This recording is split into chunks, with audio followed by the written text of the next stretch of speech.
dando uma carga excessiva de sofrimento dentro nas costas dessa pessoa. O problema, aí, o problema não é a sociedade, né? Você tem você que não foi empreendedor o suficiente, sabe? Exatamente. E depois eu queria comentar um assunto, mas manda brasa. E só para concluir aqui, né? Então, o coach, ele surge aí principalmente nesse processo de indução do sofrimento para aumento da produtividade dentro do capitalismo. E aí as pessoas procuram o coaching devido a essa necessidade, de fato, de uma fórmula mágica que resolva ali, naquela hora, aquele problema, aquele sintoma que ela está sofrendo. Acaba sendo uma procura por aquilo que a gente chama, né? Fala aquilo que eu quero ouvir. De fato, né? Então o cara, ele vai vir com um discurso que a pessoa tá querendo escutar. O Gleison. Oi. O coaching, eu não sei se você tem essa informação, mas o coaching, esse tipo de sei lá, não sei nem se dá para chamar isso de terapia. Prática. Essa prática, ela surge nos Estados Unidos ou não? Sim. Sim, tá. Sim. E ela, você, né, colocou aí essa dúvida em relação sobre como nomear isso. Muitas pessoas procuram o coaching como uma forma de substituição à psicoterapia, saca? Então isso é muito complicado quando isso é realizado. Eu acredito que o coaching ele possa ser positivo no sentido educacional, sabe? No sentido, por exemplo, de alguém que possui um saber e vai transmiti-lo ou colocar em debate para outras pessoas que têm aquela mesma profissão, aquela mesma prática, sabe? Mas começou a andar em brasa, amiguinho. Começou a andar em brasa. Começou a querer os coaches de masculinidade lá, né? Tomar banho gelado. Exato. Foge para as colinas, amiguinho. Foge para... E o efeito de manada ajuda... Pera aí, só um negocinho. Que o efeito de manada ajuda tudo isso, né? Você tá no grupo... né? Você tá no... Você se sente no grupinho ali, a torcida do Corinthians ali, meu. Vamos lá. O melhor é aquele meme que fizeram, né? Do coach de masculinidade com a voz fininha, cara. Que, nossa, fenomenal. Vocês já viram... Bom, a gente também sempre dialoga com cultura pop, né? Então, eu perguntei se era dos Estados Unidos, o surgimento do coaching, justamente para trazer 2 filmes. Um deles chama-se Beleza Americana, que tem um momento que eu não vou lembrar o nome que inclusive o ator que faz o personagem principal, ele foi cancelado. Como que é o nome dele? Kevin Spacey, foi cancelado. Mas o cara é assediador lá e tal, né? Ele foi cancelado. Mas a gente tá falando aqui do filme, né? Então, o Beleza Americana, a esposa, né, do personagem principal... Tá passando pano pro Kevin Spacey, então. Ela escuta... Jamais. Ela escuta um CD, uma fita no carro, que ele fala várias frases pra ela, que seria pra ela tentar crescer na carreira. Algumas frases eu lembro bem que era: você é responsável pelo seu próprio sucesso. Você é responsável pelo seu próprio sucesso.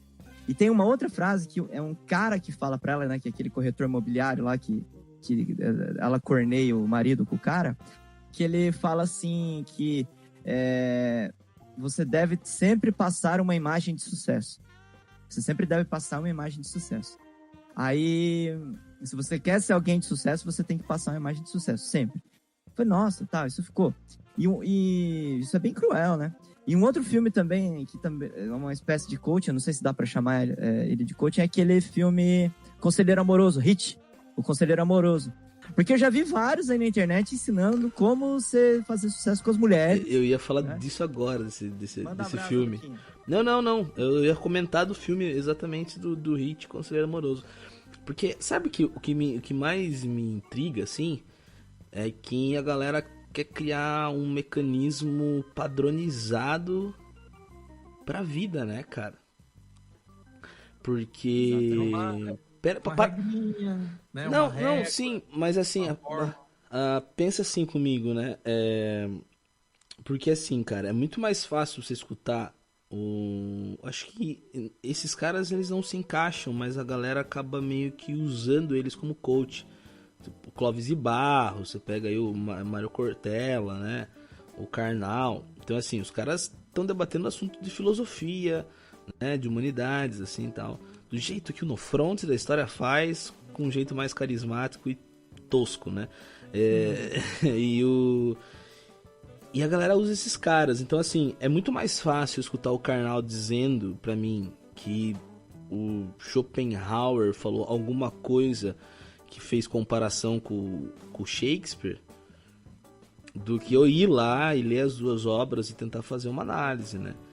Será que também não existe um distanciamento da academia em relação ao público, ao povo?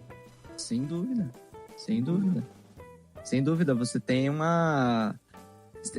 Eu chegaria ao ponto de dizer que há até uma certa ojeriza do povão com relação à academia.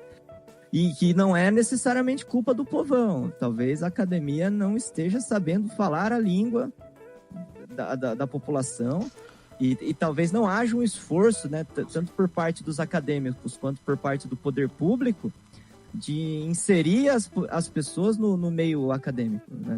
Você tem pessoa que, por exemplo, uma colega minha que estudou na Unicamp, ela falou que a galera não fazia ideia do que era o Unicamp. A galera conhecia o hospital universitário, que eles achavam que era somente mais um hospital público da cidade. Mas ninguém sabia que tinha uma faculdade lá. Tipo, a maioria não sabia que tinha uma faculdade lá. Então não há essa vontade de dialogar com o povão, né? Isso é um problema. E é exatamente essa ideia do Estado, né? De distanciar o povo também do centro acadêmico, né? Então, quem consegue ter acesso ao centro acadêmico, logo, de certa maneira, no nosso sistema atual e nas políticas promovidas por esses governos mais oligárquicos até, né? Também. Isso que eu costumo falar muito, né? Nas aulas assim de história, eu falo assim, cara, que depois eu vi isso aí no Merli também, cara, aquela série lá do professor de filosofia. Cara, todo governo, todo político, toda campanha eleitoral, a galera vem falar de investir em educação. Cara, quase todo mundo fala isso, né? E por que não investem, né? Porque não é um problema investir em educação. Não investir em educação é um projeto de Estado, né? É um projeto de governo, né? E a gente mantém... E, cara, esse distanciamento, muitas vezes, da academia com o povo... Eu tava dando uma olhada esses dias, umas paradas assim... É o que vai motivar essa galera a falar de terra plana, velho. De teoria das conspirações, assim. Porque... Quando o cara... Imagine assim, você lá, um físico... espacial fudido na sua pesquisa, foda pra caralho, você tendo que se debruçar lá todo dia pra fazer essa parada. E a galera falou, você viu aquela parada que a galera tá falando de terra plana? Os caras falaram, mano, eu tenho um pós-doutorado na minha frente aqui pra fazer, cara. Você acha que eu vou ficar sabendo de terra plana? E ignora, né? E o problema da gente ignorar é que começou a ganhar força essa parada, né? E estamos onde estamos, né? Até porque as pessoas existem, né? Então, assim, aqui em Sorocaba, por exemplo, né? A gente está gravando isso aqui depois das eleições. Pô, ganhou sei lá, o que posso dizer aqui, mas ganhou um missionário, né? Sei lá, da pior estirpe que você pode imaginar e tal. E a galera fala, mas o povo é burro, né? Porque votou nesse cara. Não, ninguém é burro, cara. Se a galera votou nesse cara é porque houve uma certa empatia, né? Uma identificação, justamente. Ele, de alguma maneira, ele assumiu uma certa representatividade dos anseios dessa população. Com certeza. Né? Que os acadêmicos de esquerda não. Então você vai falar, pô, o cara é burro. Não. O cara, ele tá equivocado, eu concordo. É um equívoco. Né? Porque não é um cara que vai defender a classe, mas você vai falar que o cara é burro. Não é burro. E essa arrogância da academia que eu concordo com o Luquinha. Eu acho que talvez justamente isso que tenha aberto toda essa avenida aí para esse tipo de charlatão e de pessoas que vão acabar se aproveitando aí dessa carência da população. Sim. E até a fala desses caras como o Leandro Carnal, o próprio Clóvis, né? Acaba fornecendo, às vezes, uma forma de ressignificação para o conteúdo, às vezes, dessas pessoas. saca? Que acabam consumindo esse tipo de mensagem, esse tipo de conteúdo que é feito por eles. É que nem o caso da história. A gente pode tirar por base da história que, ao analisarmos e estudarmos a história, ela pode gerar efeitos terapêuticos. Ao, por exemplo, nós podermos reavaliarmos nosso passado, ressignificarmos nosso passado, compreendermos nosso presente e orientarmos para um futuro. Isso gera efeitos terapêuticos. Então, por exemplo, na fala de um Leandro Carnal aí da vida, sei lá, tô aqui conjecturando, pensando aqui um pouco, né? Mas acho que é por aí. E ele é um dos caras bons, eu acho. Assim, é lógico que há um certo comodismo, né? De muita gente que acaba se conformando, se contentando só com o Karnal, só com o padre Fábio de Mello, só com o Clóvis de Barros e tal, e não vai ver os originais, aí isso dá um problema. Sim. Mas em contrapartida, eu acho que ele faz uma. Eu vejo que ele trabalha até certo ponto com uma filosofia temática ali. Porque ele pega um tema e ele fala, bom, tais pessoas falaram sobre esse tema. Então, por exemplo, a inveja. Eu vi um dele falando de inveja que eu falei, mano, que da hora, olha o quanta coisa o cara conseguiu trazer pra falar de dor de cotovelo, sabe? De raivinha dos outros, né? E de certa maneira ele tá levando filosofia pra uma galera que provavelmente nunca teve acesso a isso, né? Sim, com E certeza. aí que aparece o charlatanismo, né? Que o cara que percebe essas lacunas e, às vezes, implantar ali uma ideia de filosofia nessas lacunas, vai inventar fórmulas rápidas e práticas. Porque vivemos num mundo que tempo é dinheiro, né? Sim. E aí cai aquela frase que o Tio abriu a apresentação dele aí, né? Trabalhe enquanto eles dormem, né? Para você... Não quer, os nerds são os patrões do futuro, não necessariamente, né? Exatamente. E não exatamente mesmo, porque se a gente for... Vamos comparar a nossa geração com a geração dos nossos pais.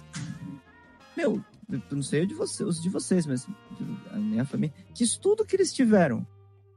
Quase nada, cara.